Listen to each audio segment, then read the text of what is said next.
You're listening to the No Bullshit Vegan Podcast, episode 192. Kettlebell coach Damali Fraiser joins me to discuss what inclusive strength training means, why language matters in fitness, and how to approach weight loss as a weight-neutral coach.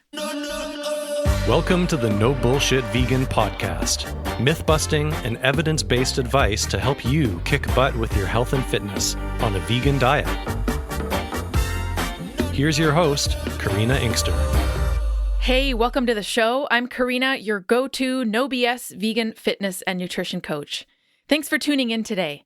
For new listeners who don't know about my little butt-kicking operation, my team and I ditch the diet culture nonsense and give you fun, sane, personalized coaching that actually works, that may or may not have some ridiculous shenanigans mixed in from us. Now, whether you're looking to build muscle or change your body composition, increase energy, or just generally feel like a badass, my coaching team and I will guide you every step of the way. No BS, just building long-term habits that actually get you results. Now, we currently have a few spots open for new clients. So if you're intrigued, head over to karinainkster.com/coaching to read more about our programs and to apply for a spot. Introducing today's guest, Damali Fraiser. My colleague, Coach Zoe, and I have been following Damali's work for a long time, so I was super excited to be able to sit down with her for a conversation. Coach Damali is a compassionate kettlebell expert, author, speaker, fitness and nutrition coach, and owner of Liftoff Strength and Wellness. Damali is known for her unapologetic opposition to diet culture in the kettlebell community and as a passionate educator who will help you learn to train with kettlebells safely. Through her course, Coach's Corner, learn to teach kettlebell basics from an intersectional lens that's size-inclusive, trauma-informed, judgement-free, and for every body. Emphasis on the body because humanity has always had body diversity. Damali's favorite vegan meal is anything with mushrooms, and I have to agree with her on that one. Here's our conversation. Hey, Damali, thank you so much for speaking with me today. Welcome to the show. Thank you for inviting me on. I'm so excited to chat. Me too. I have to tell you that we use some of your kettlebell videos that are on YouTube for like form explanatory videos for our clients. So you've kind of always been on the on the radar of, oh, there's Damali, but we've never actually chatted. So I'm very stoked. Well, thank you for exploring my videos on YouTube. I'm planning to do a lot more this year. It's funny how the internet works because there's a lot of folks who will meet each other and be like, I feel like I know you. 100%. Well, we haven't met. But yes, I'm my full authentic self when you see me online. That's awesome. You're in Ontario, right? Yes. I'm in Brampton, Ontario. Canada. Okay, got it. I'm on the other coast. We're in BC, near Vancouver. Okay. That's cool. Okay, well, tell me what it means to you to be inclusive. So the general listeners at this point have an idea of what you do. You know, we've given them a bio, but what does it mean to you? Because we also call ourselves inclusive coaches, but what does that mean to you?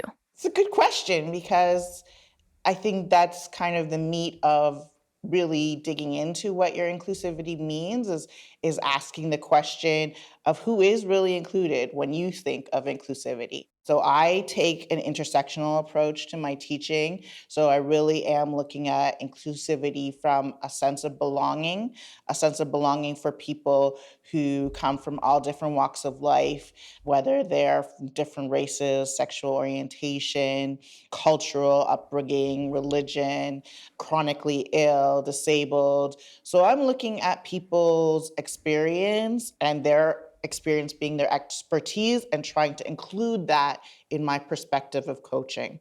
So what I believe about inclusivity is actually growing from what I experience and the people I meet day to day.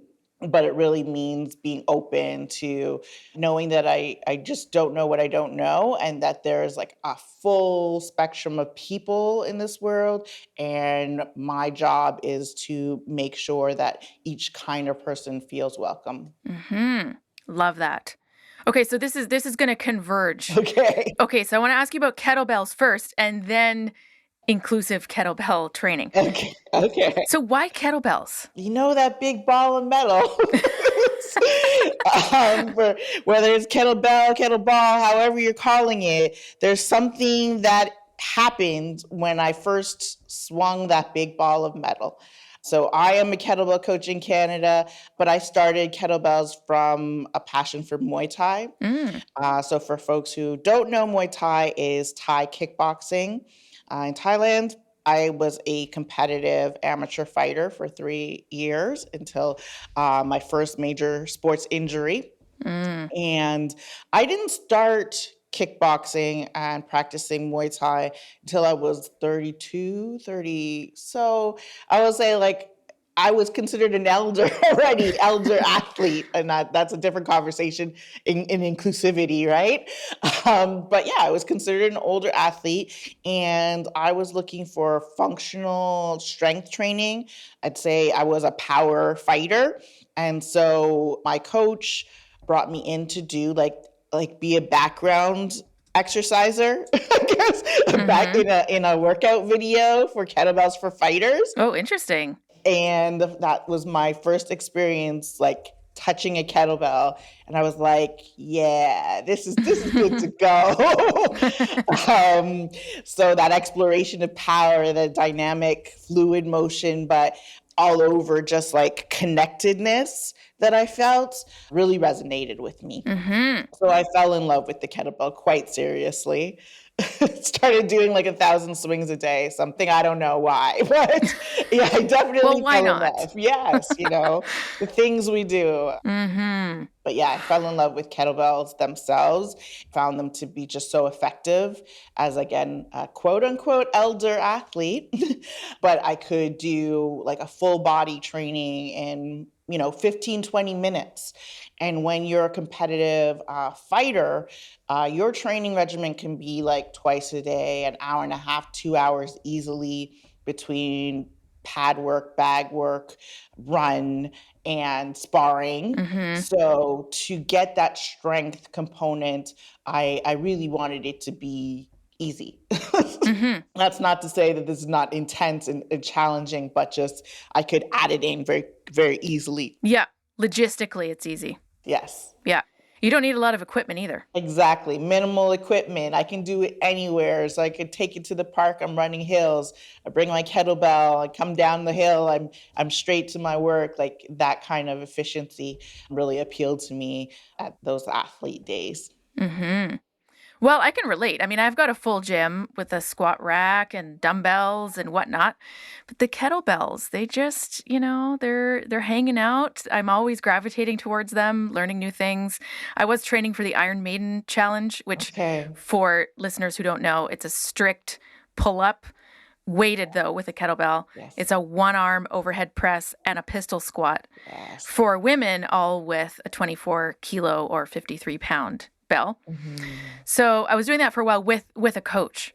So I think it's important for coaches to have coaches for different things. Right now I have a swim coach. So, there's always something in the works. But my shoulder, I've got biceps tendonitis in one of my shoulders, was not working for doing pull-ups, unfortunately. So I got pretty close to that. I think I did like a 50-pound chin-up, which is a different grip. But anyways, it was a whole world of learning specific moves and seeing how different they are from other pieces of equipment. Right. So I do understand. Both Coach Zoe and I, she's my colleague who works with our clients, we're very obsessed with kettlebells.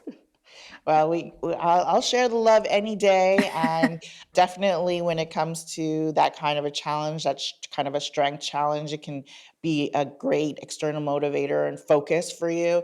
I think it's a challenge for anybody in any gender, getting all three of those lifts. People tend to have like an area that's like really more open for them, whether it's like more tendency towards the pistol squat single leg or more pull-up strength.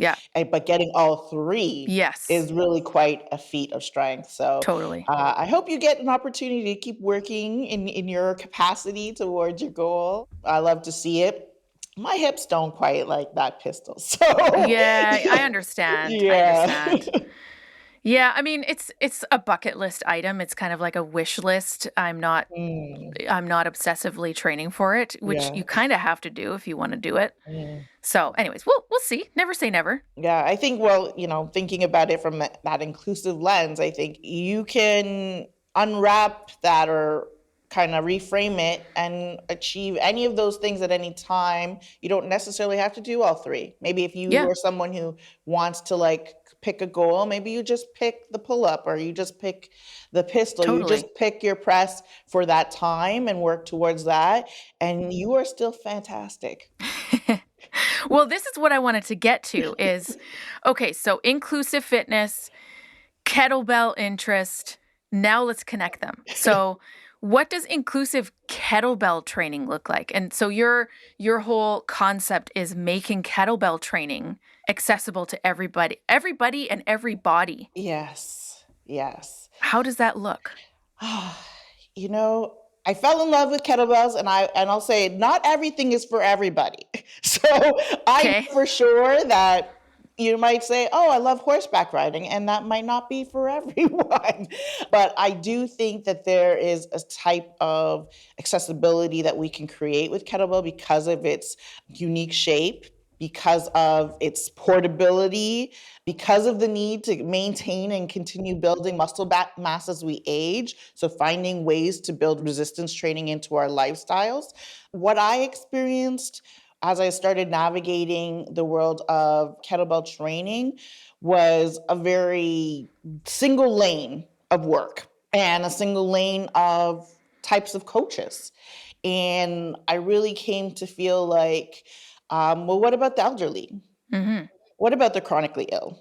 What about someone who's just had a concussion or a stroke? Like, what about the people who are not the super obsessed, really high intensity athlete? What about our regular casual lifter, recreational athlete, postpartum mom, pregnant mom, all the different people that are navigating movement at different stages of their journey. And I wanted to find ways that I could explore my kettlebell movement so that it could follow me through all those seasons of life. So I really do think that there are ways to design and program kettlebell movements so that they are specifically size inclusive, so that they allow you to navigate changes of space when it comes to your body size, that allows you to navigate changes of quality of movement, whether it's range of motion,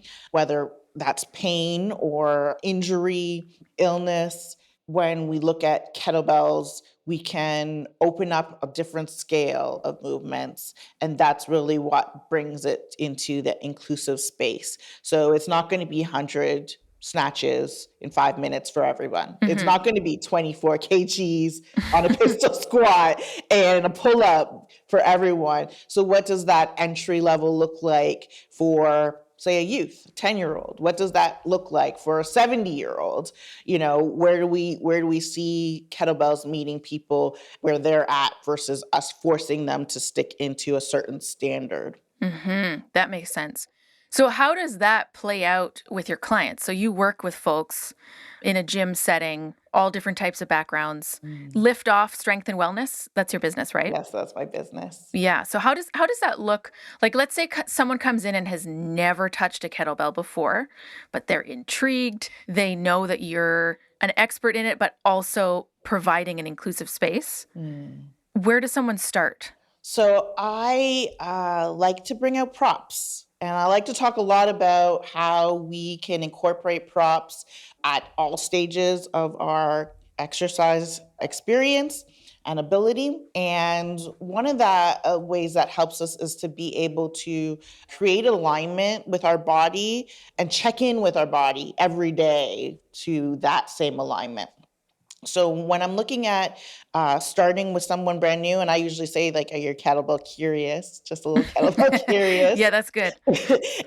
I'm really wanting to start with your breathing and finding full body tension and understanding how to create that interconnectedness in your body and evaluate what that looks like for you. I think that if we all breathed a little better, a little bit more, we'd sleep a little easier. So if I could impart like one little bit of knowledge when it comes to kettlebell training, I'm going to start with your breath and how to find tension and release tension to actually relax. That's kind of where I start on a day-to-day. And functional movement patterns, things that you need in your everyday life, picking up your groceries, picking up children, picking up pets, putting them down, reaching overhead, if you're traveling, globe trotting, all of those different things that are going to help you to have more fun, more adventure in your life. That's my starting place for any kettlebell curious person. See, the workout itself can be an adventure, especially with kettlebells, but then you're also thinking about how does that translate outside the gym? What does it mean for day-to-day activities? What does it mean for globe trotting, going on adventures, or keeping up with the grandkids, whatever the case may be? Whatever the case may be, I think, starting with kettlebell basics is where, I really do encourage you to find a foundation. The kettlebell is a unique shape. It creates this instability that is an adventure. That's like where the adventure starts. And then as you learn how to create calm or bring stability into your body, that allows you to bring that into other areas of your life. So if you think about falling, that is the greatest moment of instability when you don't know if you're going to catch your footing, and just being able to find your way to navigate through that in a safe environment so that when you're out in the everyday world, you know how to do that and how that feels. That makes sense. Now, you mentioned props just a second ago. What does that mean in kettlebell training? Are these things that you use to teach someone a basic movement pattern? Does it depend on their current mobility? What's the deal with the props? It's about you finding the exact location for you to connect with the kettlebell to the ground. That's really where the props come in. So I'm talking about things like yoga blocks or things that can allow you to elevate the ground, or for you to elevate off the ground as you reach. So I'm not going to know until I see a person like how long their arms really are. Of course. And so when you're reaching down and you're teaching someone how to say hinge or swing a kettlebell, there may be like a general form. But until you actually are able to see their limb lengths, their literal bone lengths, you will not be able to know whether or not that ideal form is going to work for them. So you're giving them some tool that allows them to make a connection without having to readjust. That makes sense. So we do that in different ways, in different positions, allowing you to navigate. But that also means, as you mentioned, mobility, that if something changes in my mobility, I have a tool that I can always realize will allow me to make that connection again. So I don't have to feel like, oh, my setup is off, or I don't understand why I'm not able to swing the way I used to swing, because I know how to make the connection through the prop so that I'm always rooted and in contact with the kettlebell. That makes sense. It's similar to other modes of training. Like, let's say someone's learning how to do a barbell back squat. There's props like heel elevation or a safety bar, so you can have your hands in a different position. I'm using that right now for my own shoulder. So I'm all about the props and the adjustments and the doing what works for you. And also, everyone's squat looks different. Everyone's deadlift looks different. There's Absolutely standard things that we want to see, Yes. like a neutral spine, but angles, depending on limb length, as you mentioned, Yes. they're all going to be different. And you don't know until you're seeing someone what that's going to look like. Exactly. Okay, so let's pivot a little. Okay. It's still kind of in the inclusive realm, but it's diet culture. Okay.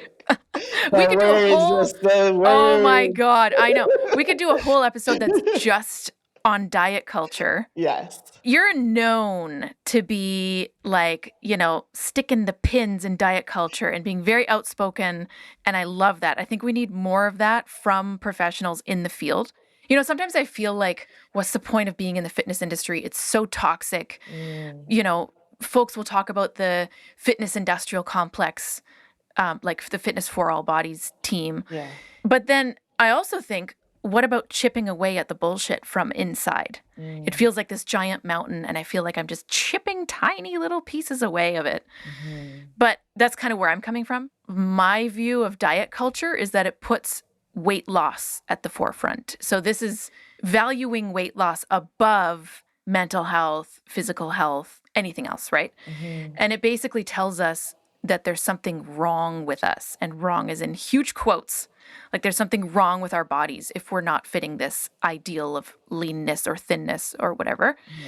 And basically that it's our fault, right? And that we have to fix what is quote unquote wrong with our bodies. And it also conflates leanness with health, which is a whole other can of worms. Right. So is there anything kind of in this realm of what diet culture means that you would add or that you would change, first of all? Well, I'm 100% aligned with what we're describing. And I'm known as being a non-diet coach. And some folks will often confuse that with thinking like I'm like anti-weight loss, which I will pause on that to make sure people understand what I'm against or what I'm speaking out against is what you mentioned, is the hierarchy or problematizing of the body, where the hierarchy is the most important thing in our well-being is weight loss. And if we listen to those words, what we have to know is that means I'm putting weight loss above anything else. I've created a hierarchy where the top rank problem is whether or not we are able to lose weight. And that means whether or not you needed to.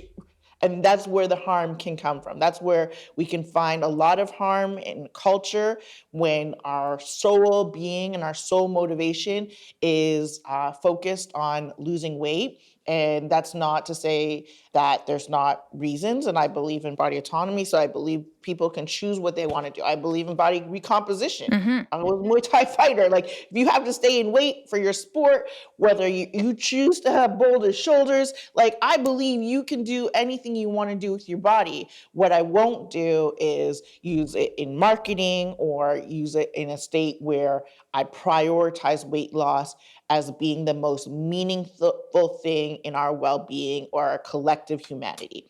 I don't believe that. I believe we should get rid of those hierarchies and we start to celebrate our diverse bodies. Love that. So powerful.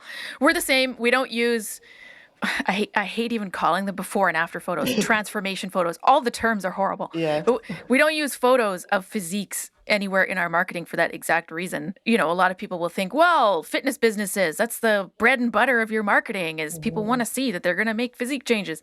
But we're not necessarily attracting clients whose main goal is physique change anyway. And that's part of diet culture. Right. It's telling us that the only reason we're doing fitness is to be smaller, which is complete bullshit, obviously. So what if, though, and also, by the way, we're also not against weight loss. Body autonomy, as you said, that's applicable to anyone, anywhere, at any time. Yeah. But how do you approach someone who does currently have weight loss as the main thing that they want to work on? Is this something that just is a process over time where, you know, maybe they're new to fitness and they learn how empowering it is to swing this ball of steel around? Like, how does that look if someone comes to you and says, hey, Damali, I want to lose 20 pounds and that's my main fitness goal right now? I'm going to start with saying I completely understand why. Right. As we're surrounded in the Ozempic era and we are seeing a lot of different kinds of marketing, it is not surprising that you would feel a pull towards or pressure towards being smaller. What I feel like I can do is give guidance on all of the things that correspond to your health and your well-being, including your mental health and well-being, and help my clients to find a path that honors their whole health, their whole well-being, while still seeking out a specific change that they're looking for. Again, whether that means they want to grow their booty, they want to do whatever they want to do with their body, but how to do that and make sure that you are not dishonoring your health and well-being in that process, or creating habits that might become disordered when it comes to your eating habits. So I'm also a nutrition coach. So looking at really what is like full nutrition, making that sure that you have all the equipment you need when it comes to your movement lifestyle, so that you're prioritizing your whole health above all, while also respecting that you have a goal for yourself. That's amazing. I don't expect someone to like change their want to lose 20 pounds, or they have an event, they want to fit in such and such a thing. I think those are real. I think that's real worlds, and to try to eliminate that's a different process altogether. But what I can do is elevate your well-being in the process, and hopefully give you that body trust that if you are in a different place than where you had hoped to be, that you may have the grace, like give yourself the grace, and be able to kind of grieve that a little bit. There's a bit of a grieving process that we all have to go through in our bodies, while also respecting like your drive towards still making changes. Right. I think there's a lot of gray areas. So what you're saying is, it's not black and white. It's not weight loss at all costs necessarily, at least Yeah. not in our coaching practices. But it can still be on the menu. And sometimes it happens anyways by default if we're focusing on other things. If someone is focusing on doing, I don't know, their first 1,000 swings in a day, or a bottoms up press with a certain weight for the first time ever, there's some training involved in that. There's some consistency, there's some habit building, there's some muscle building. And so down the road, you're kind of going to see physique changes anyways. Yeah. But even if you don't, you're still checking off a whole bunch of mental health, physical health check boxes. Right. Even if you see no changes at all physically. Right. I don't know if you ever have like done it. Like me, I like to look at it from like a neutral gaze, kind of like there's a lot of outcomes. Like there's a lot of outcomes, even in a really intense training phase. You may lose sleep sometimes, right? Like you find yourself in a place where you have like a little insomnia and you're like, oh, I'm not sleeping as well. Like that's an outcome of your training. Right. So now I want to notice it, and I don't want to moralize it or demonize it in any way, but I want to just notice it and then decide like, is that actually the best outcome for my well-being? And then how do I want to shift my habits, my practices, so that I can get the best outcome for me? So I still want to train hard, but I want to get 7, 8, 9 hours sleep, perimenopause happens. So I want to get the sleep that I need. So what does that mean? What do I need to change in my nutrition, or do I have to change things in my training in order to make that happen? It's the same with weight loss. I think like the diet culture will prioritize weight loss as ultimately the positive goal, ultimately the sought after goal. But if you look at it more neutrally, then you will be able to notice like, okay, this was an outcome. Was it intentional even? Did my training result intentionally in that? Or is something happening where I'm not being well nourished, and do I need to recognize that now? How do I assess these outcomes and make changes in my training routine to make sure that I'm making positive outcomes? Well, and those outcomes look very different for different folks. Right. Right. And I think weight on the scale is an outcome that we don't have direct control over. Right. You get on the scale, it gives you a relatively arbitrary number, right? We can't influence that. But we can influence things like the days on which we train, or the nutrition, food prep that we're doing for ourselves, all of these inputs that we have control over. Often, if you make those things the goal, you're going to get the other outcomes by default. Maybe. Right. And as you start to like remove yourself from diet culture, you start to have a different lens of thinking, especially when it comes to those outcomes. So it was almost a year ago, last year, I had a hysterectomy. And one of the biggest questions that I got though before was like, oh, like, are you going to lose weight? Do you think like it's going to help you lose weight? Mm-hmm. And it's like you have to pause and be There's like, a lot of problems with that statement. yes, but there's a lot of people that like seriously consider that, some of the outcomes of their gynecological issues have led to them gaining weight. Mm-hmm. So if they do this thing, maybe that means they will lose weight. And I'm like, that was not my problem. That wasn't the problem area. And it's only from stepping out of diet culture to see that and say like, yeah, like I stepped out of hospital and I may have lost 20 pounds, but they took an organ out. Yeah, I was going to say, well, yeah, I'm going to lose whatever my uterus weighs. Yes, which it was quite big. Yeah, right. So, it's like those are the other things, the considerations is like weight loss is not all weight loss is the same weight loss. So if you deprioritize that in your life, you'll have a different viewpoint on what weight loss is overall. Well, and also the problem of assuming that that's someone's goal in the first place. Mm-hmm. I mean, that's problematic. It's quite problematic and quite normal out there. Yeah, it's problematic and normal. Yes, yeah. I think there are a lot of things like that. Yes. True enough. Hey, wasn't it your birthday? Was that yesterday? Yes, it was. I saw that on Instagram. Happy belated. Thank you. It is. Was it a big one? How do you feel about 45. it? I'm very happy with it. I think any year, another year with my family, and as I said, like another major surgery last year. So, as a Muay Thai fighter, I tore my ACL, ruptured my Achilles. I've had like quite a few sports injuries and then this. So I feel just grateful to be feeling strong and powerful and have my clients and my like community that's like surrounded me and really encouraged and supported me. I really did feel like my recovery process physically was quite efficient and quite quick. I felt very good in my body, but there was like more of a grieving process in the change. And I came to notice a lot more how womanhood is framed through the uterus and the womb. Interesting. And that was an interesting thing for me. As I said, I practice an intersectional lens for my coaching and consider myself very inclusive.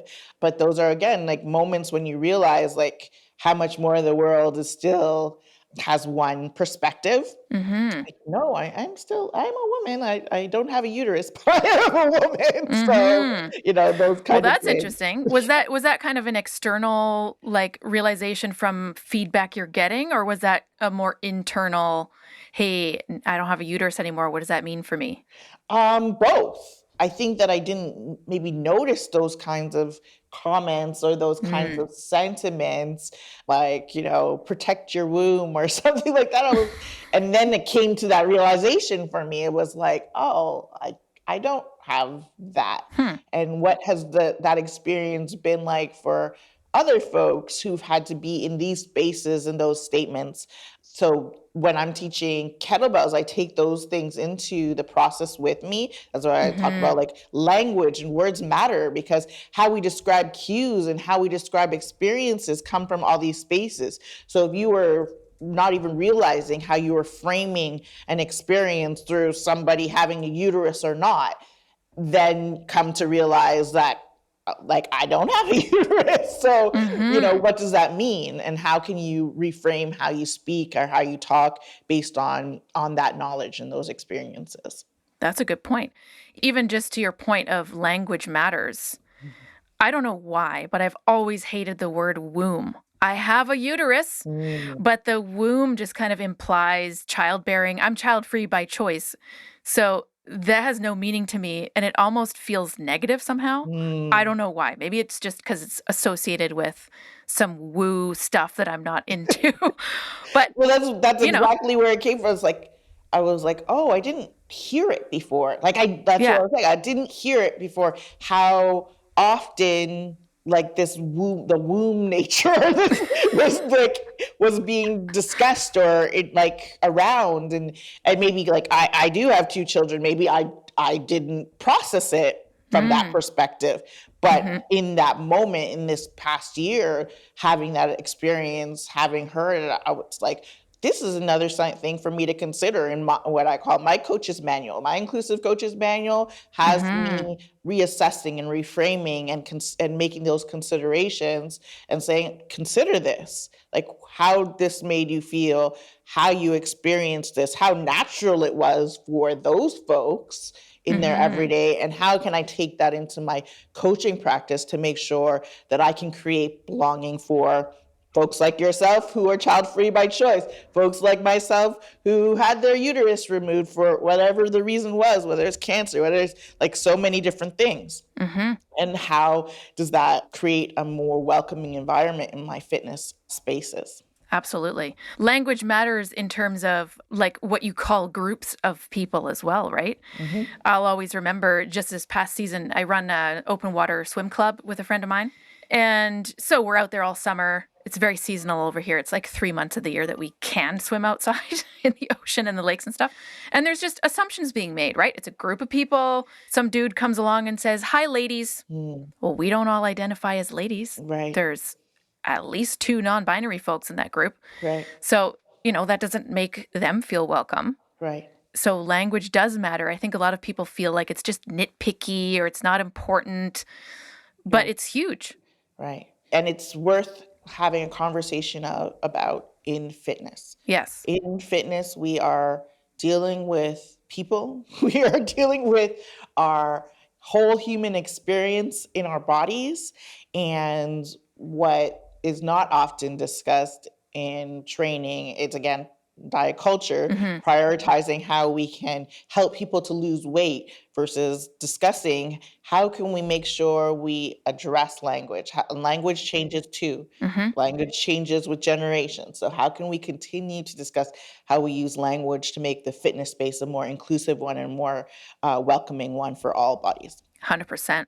So tell me about Coach's Corner. I assume that these are some of the things that you go over there. It's a training program for other coaches, right? Yes, it's teacher training for folks who are inclusive coaches, but also like folks who are curious about kettlebells. So to bring inclusive fitness to the kettlebell space, to teach trainers, personal trainers, practitioners, movement coaches, clinicians, how to teach kettlebells from an inclusive lens. So we balance the skills with the conversations and the approach to make sure that we're creating inclusive fitness spaces, starting with foundations of kettlebell teaching. So we're talking about 7 skill sets: hinge, the deadlift, swing, the clean, the press, the squat, lunging, and then moving into my full inclusive kettlebell coaching certification, where we go through all ballistics.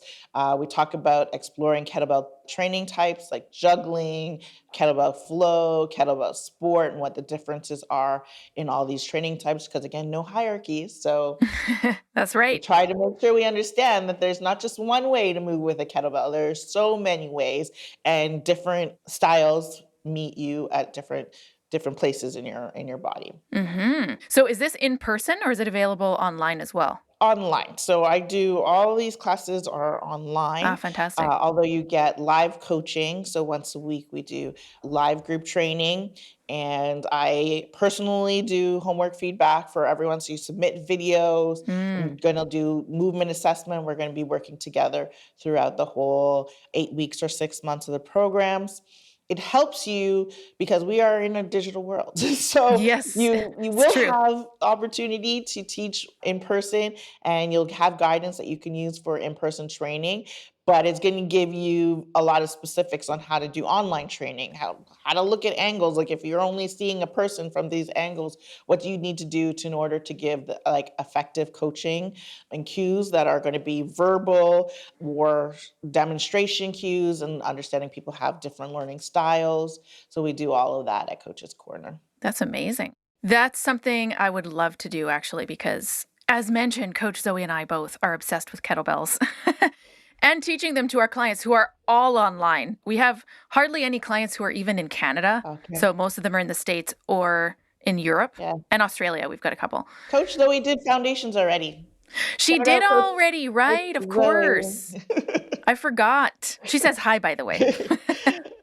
Hello, Coach Zoe. Yes. But, well, is there anything you want to leave our listeners with? Any kind of last thoughts, things we've missed, anything along those lines? I think that we're starting a new year, and I just want to encourage folks, like, if you are feeling a little pressure to make a change, I think that can be good. That can be a nice way to restart an engine. But what you want to just do that is give something sustainable. So, try not to jump all in.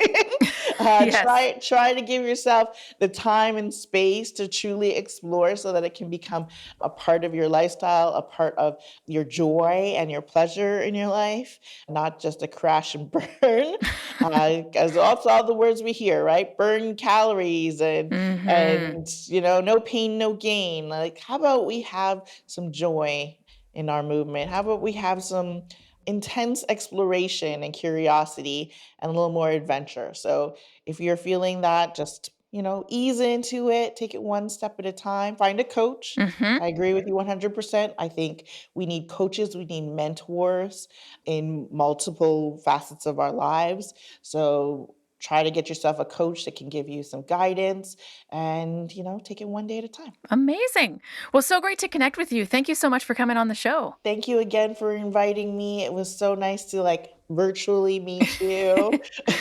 And again, I am very happy to hear more people picking up kettlebells and enjoying it. So we got to swing a few bells together. Definitely.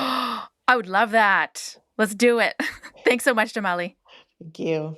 Damali, thanks again for speaking with me on the show. Connect with Damali at our show notes, nobullshitvegan.com/192. Thanks for listening. Thanks for listening to the No Bullshit Vegan podcast at nobullshitvegan.com.